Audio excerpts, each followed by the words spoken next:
failed terribly, like really badly at first. People were scared.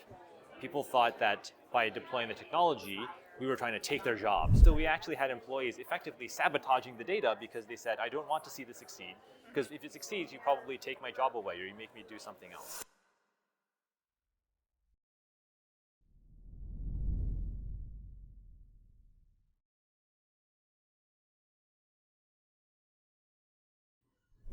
Hello guys, so we are now at London FinTech Week and here with you Anna Titova and our guest Artu, who is CIO of Lenovo and as well he's CTO of Solutions and Services Group of Lenovo, and great to have you here. Yes, wonderful. And I can look at you or I look at the... Like whatever you want. I'll do what you do. Okay. Okay. So can you tell us how did you get into the technology space and how did you start working with Lenovo? Yeah, so I was an engineering major for computer science.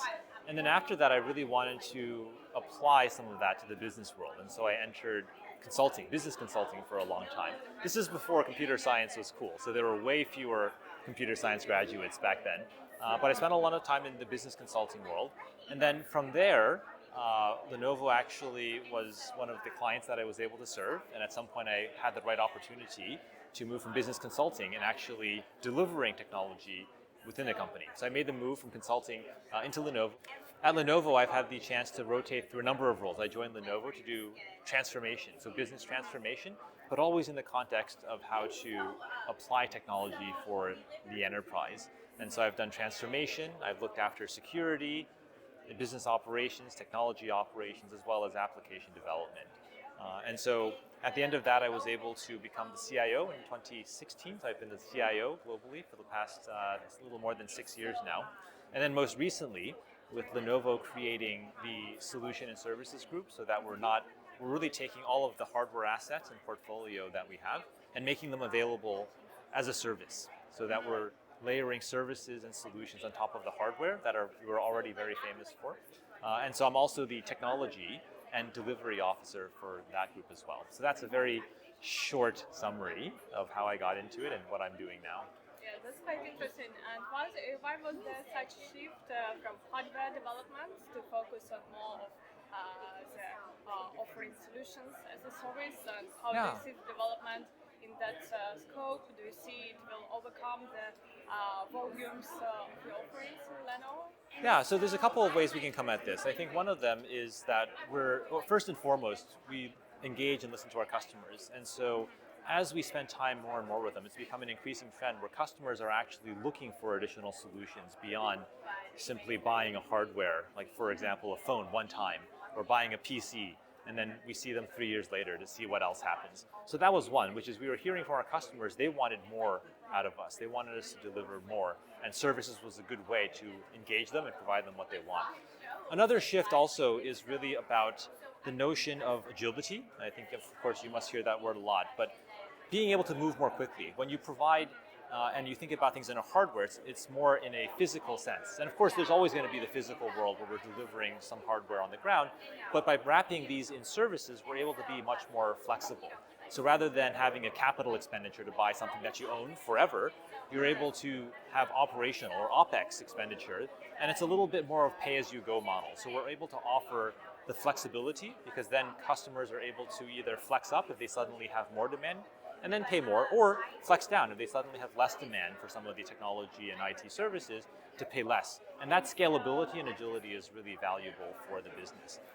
Yeah, that's quite interesting statistics. And you just gave your keynote on AI, so can you tell more how does Lenovo implement AI in its solutions, and how do you adapt to it, and what exactly types and use cases of AI do you have? Yeah, I'll start high level, but then we'll go into what we actually did. The first thing also that is important to recognize is that it does take a long time. This is not one of the things where you snap your fingers and then suddenly AI success happens. We've been at it for more than the better part of a decade, meaning we started with small use cases and pilots. Could we apply AI in these areas? And sometimes they actually didn't go so well. So I'll give you an example that was quite interesting. One of the early AI pilots we did was around our supply chain. We're one of the top 10 supply chain companies, according to Gartner, in the world, because we have so many physical goods, factories, networks, suppliers. One of the things that we try to do is how do we increase the forecast accuracy of our demand? Because if we can plan that better, we can actually be more accurate. So, long story short, which year was it? this would have been around 2015, 2016.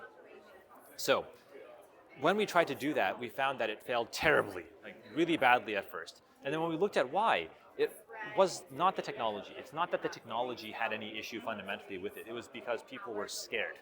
People thought that by deploying the technology, we were trying to take their jobs, or if that they made the forecasting too good, that they would be redundant and no longer needed.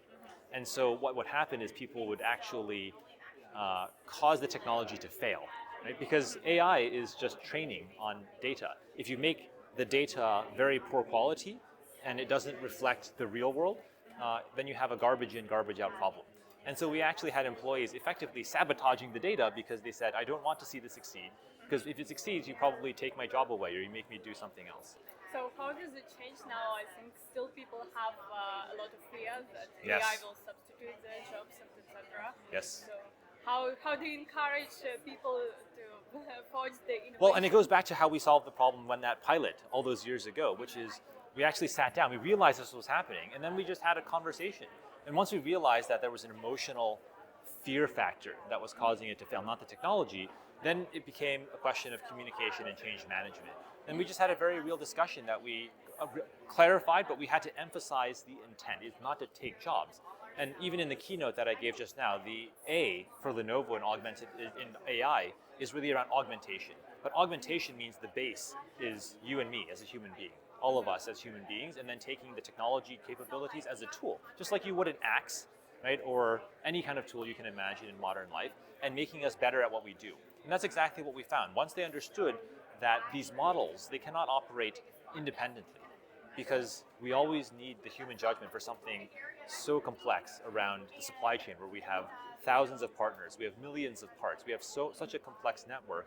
You always need to be able to understand and see if something that's coming out of the AI model is matching with reality. So I think that applies more broadly to the question you just had now, especially with generative AI. It has so many headlines, and you see so many. Some of them are say this will destroy the world. Some of them say this will save the world. Right? And so it's really confusing for a lot of people because you see all these headlines and what should you make about it?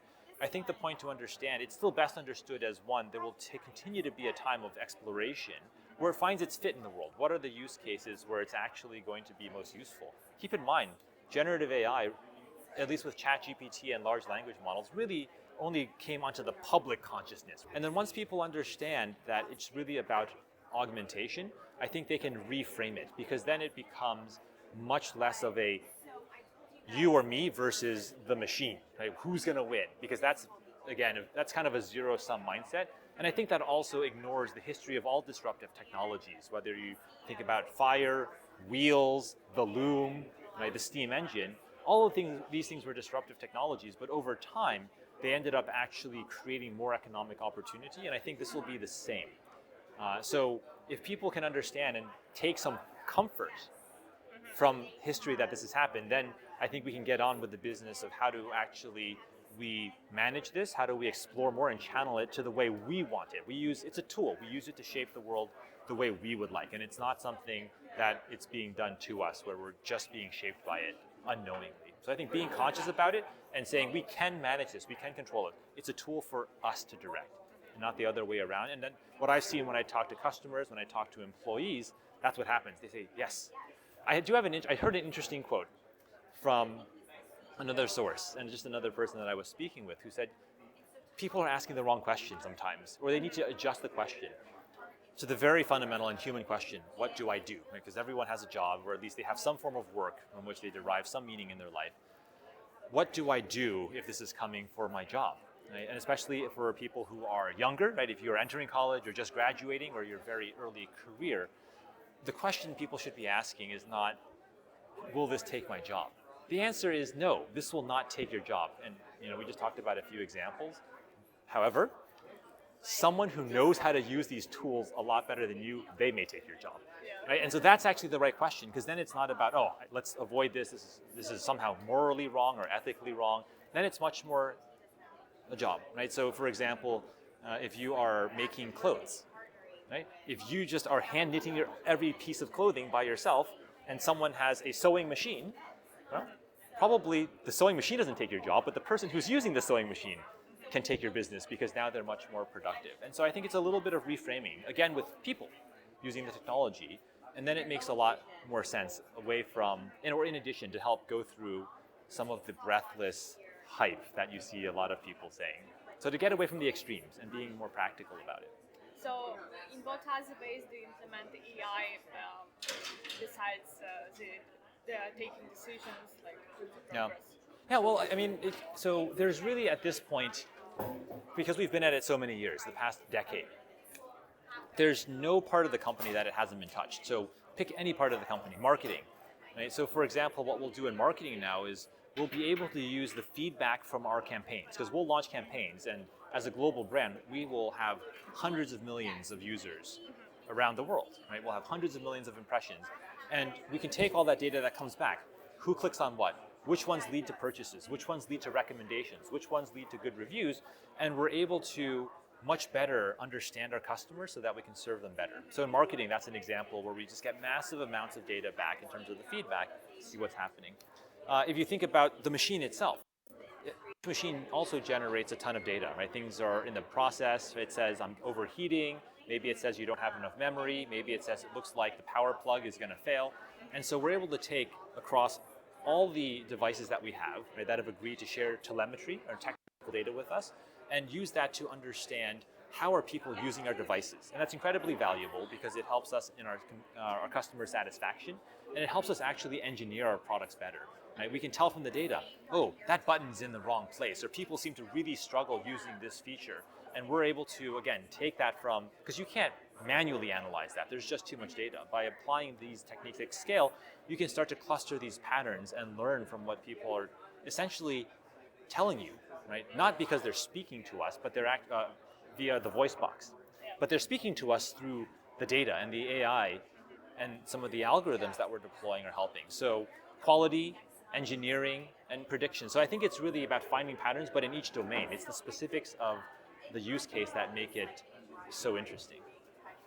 And as well, besides AI, you implement many other innovations and technologies. You're going to talk soon as well about digital twins. And Yes. the concept of Metaverse as well became super popular in the recent years. Yes. Can you tell more how do you embrace Metaverse technologies, and as well you partnered with NVIDIA on the development of data storage solutions for the Metaverse? Yeah, Omniverse. absolutely. So can you tell more about Yeah, and for us, we've always, not always, but as it's developed, we really think about it as mixed reality. There's a lot of names for this. AR, so the augmented reality, and the virtual reality are specific technologies. Mixed reality, right, or XR is another way of thinking, but it's the same thing. Metaverse is an application of that. And so we have a Think Reality XR platform. And it's our way of providing an end-to-end kind of solution, right? It has APIs, it has a software developer kit, right? It has the digital or the actual gear, the equipment, and we provide it because we are fundamentally a provider of computing and AI and storage and networking. And so we take these and make these building blocks available for people to then build solutions on. So if you have AI devices, whether that's 4 degrees of freedom, right, in 2D, or 6 degrees of freedom, if you have the software tools to be able to create applications. So for example, we partner with a company called ThoughtWorks in this space, but we also have solutions that are around smart education, right? That's a common use case that we have actually an external offering for. Another one that's interesting that we not only use the metaverse and these mixed reality technologies as a use case within Lenovo, we also sell it outside, is around training. So a very specific kind of training. It's a bit of industrial education. And so when there are complex machinery that needs to be done, sometimes you need to spend months in a classroom with a physical piece of equipment. But when you use an augmented reality solution, you're able to overlay technical information with what's happening on the very complicated piece of equipment. It could be a server rack that's using our latest supercomputer cooling, for example. So how do we install that? How do we fix that? What are all these parts? And so that's something we use internally to make our own technology and our own techs who service and provide these services more productive. It's also something we sell externally, right? This technology is useful in industrial scenarios where people need to be in the field, right? So we have a field technician who's making a repair in a data center, right, or in a cloud data center. They may have to deal with a lot of machines, a lot of configurations, and a lot of complexity. And so we can scan what kind of machine, what kind of configuration, and we're able to deliver that real time so that our field technicians can provide much better service. And so there's a lot of applications here where the mixed reality also generates just different possibilities that you aren't able to have in kind of just the purely physical world. Yeah, that's quite interesting. And as well, recently we saw as well more awareness among the consumer markets about augmented reality, virtual reality, and Apple as well recently released the Vision Pro. In Lenovo, you have as well something similar like ThinkPads, XVR. Can you tell as well more about your thoughts on the future of spatial computing and as well on your developments in that space? Yeah, so I'll speak more broadly because I think if you're interested in Apple, you can watch their press release. But again, I think we welcome any attention to the space because it attracts more interest, and I think that drives the innovation and it pushes everyone in the space to be better. And I think that's true overall, right? The fact that Apple launched, I think, has also attracted a wave of attention, and that may also then translate to additional investment and interest. If it can draw more consumers in, if it can raise the awareness of companies and industries who want to invest in the technology. The key thing here is that it's very early still. Right? Historically, one of the biggest barriers is that it's not very intuitive. You look at even earlier versions, you end up often, especially for virtual reality, you end up with something that's either a cardboard box with your phone, right, to be very low end, or you can end up with something very high end, but it's very difficult to overcome because, we're okay? But I think figuring out and continuing to innovate, how do you find the right form factor that people are willing to actually use that provides the right performance and experience? And there's all these technical factors. Sometimes you have a heavy battery, right, and your neck gets very tired, so that's not good for long-term use. Other versions have a long cord, then you don't have a battery and it's much lighter, but then you can't walk anywhere. Or people carry a very heavy backpack and they look very silly. Right? And then there's that aspect as well. People don't want to walk around with something clunky that is going to extend many inches off your face. So I think there's a lot of innovation that needs to be done. And so all the attention that comes is great because I think that helps push the envelope, and the additional investment and attention creates a virtuous cycle where we're going to have better outcomes in the form of better products and experiences. And there's a lot of things there as well, because one of the things also is how do you prevent people from getting motion sick? Right? If you lose your frame of reference, a lot of consumers, unfortunately, for example, one of my kids actually got very sick and threw up after using some of these experiences in virtual reality. And it just shows there are many, many hurdles from form factor to power to performance to not throwing up that need to be resolved in order for it to really get to the next level of adoption to the extent that we see for PCs and also phones. So I think it's great to have all the additional attention. Sorry, can we put, there was like a cover for the microphone, which I think it's somewhere.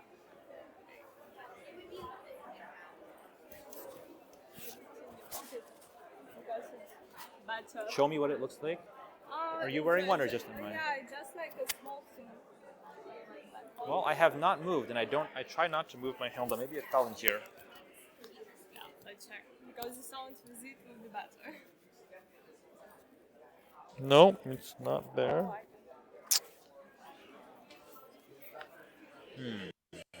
Did you see it fall off or anything, Tesh? I mean, I don't think I've... Something fall off. Yeah, like small ones. Huh. Do you have another one in the pair to show me what it looks like? Okay, I didn't take it. Huh. Okay, let's just continue about. with it without it. But that's so strange because I haven't moved. It's Let me look between. I'll just try one last time. Sometimes it falls.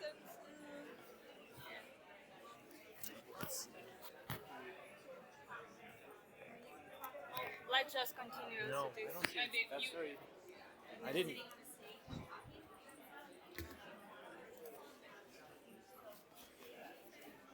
Shall I continue? Yeah. Yeah, let's We'll just, look let's afterwards. maybe talk a bit louder. Okay. Because I'm a bit afraid that more people came. That Okay. sound. Okay.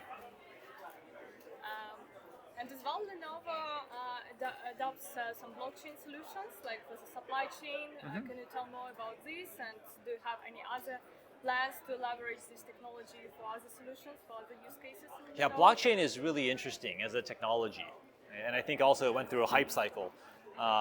So we have deployed blockchain with partners around areas where we really want to have that shared visibility across a common set of transactions, as well as the traceability and the way to authenticate. And so what we've done and used in blockchain primarily is around our supply chain, so that we can look deeper into what is the sourcing and the provenance of our supplies as they make our way.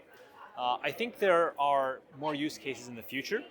One of the things that's interesting about blockchain for us, as I found, and also as a practitioner, is that we want to make sure we are following the business problem and not the technology. And I'll give you a good example, right? And I think this comes probably from 3 or 4 years ago when there was even more hype around it and it was newer, where almost all of my teams, they suddenly said they wanted to deploy blockchain for everything.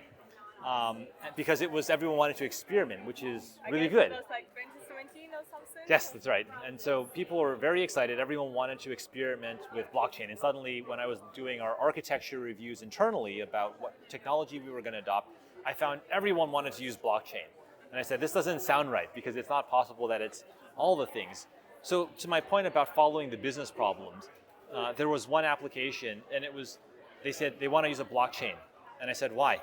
Right? And it turned out in that particular case, which was a marketing database application, they could have actually, and what we ended up doing is just, if they had a regular relational database, just a regular old database that's been around, 40, 50-year-old technology, it would have actually solved the problem faster, right? It would have been a better system. And so I think it's a good tale just to remind us, right? Technologies need to find their proper use case. And so for blockchain, I think absolutely where there's areas of immutability, and I know you spend a lot of time in here, but I think you really have to find the use cases where it matches the characteristics of the technology well. And otherwise, for example, if you try to use a blockchain, because blockchains, due to their public nature, they're not very fast performing. Right? And so if you need if you want to run something that has 1 million transactions a second, that's not going to be a good use case for blockchain just because of the technology. But if you need immutability, if you need the traceability, if you need the ability to digitally verify anything that's ever happened since the beginning of when you set up a transaction, then it's a good use case. And so I think we continue to be on the lookout. Right? It's another tool in our toolkit, so to speak, in terms of exploring, if that makes sense. So Which blockchain do you currently use for the supply chain, or do you have your own? We've experimented with both. Right? But again, what was one of the interesting things that happened around blockchain, especially in the part where there's a lot of hype, everyone wanted to build their own, right? So we certainly have some of our own, and we're also, for example, we've worked with IBM in the past as well. The power of the blockchain in some sense is people have to agree, right? Because if everyone is just on their own, then it's not very valuable. It's only when people come together. So we've experimented with both, and we find it powerful. Again, it's who are the set of customers or partners or suppliers or the stakeholders that you want to work with. And the most important thing is, doesn't matter public or private, you have to agree on what it is that you want to use and why you're using it together. And can you share as well some challenges for Lenovo now and how to overcome those? Yeah, so one of the biggest things we're working on is is called our services-led transformation. People still remember Lenovo and think of us as the ThinkPad company from all those years ago. And we are, and we continue to be, and proudly so. But what a lot of people don't know is that more than 40% of our revenue is now non-PC. And so we are a substantively evolved and improved company. We have PCs and we have phones and we have all this data center and infrastructure solutions. And now we're putting on top of that services and solutions. So that's the business group where we started and you started asking about in this conversation. And so it takes a lot to get a company to shift from a very proud heritage of world-class hardware development and extending that to say the hardware plus the software and the solutions and the services that go with that. And so that mindset, it's really almost like building a new company from scratch, because a lot of the capabilities that were fit for selling the hardware, we don't have nearly as mature for selling solution and services. So that's one of the biggest challenges, but also the biggest exciting thing we have, because it's what we talk about to our investors, it's what our customers are interested in, and that's really guiding the way for our investments. Yeah, I see it's more from the branding side and how consumers perceive you. And so as well, can you share maybe some upcoming news for Lenovo or as well any exciting partnerships in line do you have? Well, I think for partnerships, always have many things in the pipeline. I think what to look for as you watch Lenovo is those two things. One is to have us and see us continue to evolve, that our non-PC businesses, that we continue to lead in PCs, and that our infrastructure businesses and our services and solutions really want to grow. Those are the things to watch for Lenovo. And then partnerships are part of that we pursue. Right? For example, an area that we're very excited about that I think you'll see more announcements in the coming weeks and months will be around our AI Innovators program. And what we've done there, because you said, as you know, everyone is talking about AI, we've set up and brought in dozens of partners, startups, medium-sized companies, large companies, and we're working with them to create the industry solutions around virtual assistants, around smarter prediction, about more empathetic user interactions. And so look in that space, because I think there's a lot of innovation that's happening there, and I think I'm excited about the innovation and announcements that will be coming from that space. And do you cooperate as well anyhow with OpenAI? I'm sorry, say that Do again? you cooperate somehow with OpenAI? Yes, again, because I think we actually internally look at all these technologies. I think right now it is so important that at a stage where there's so much iteration, because what's state of the art now is well beyond even 6 months ago. And so including OpenAI, including all of the large cloud providers internationally, and also it's just important to work with companies who are in the space, because you don't know where the next big breakthrough comes from. It could be a big company, it could be a startup. And so we're working from very small to very large. And so the answer is yes, because there's a continuum of the exploration that we're doing. Yeah, thank you for sharing your expertise and what's happening with Lenovo. Yes. Thank you for a great conversation. Thank you so much.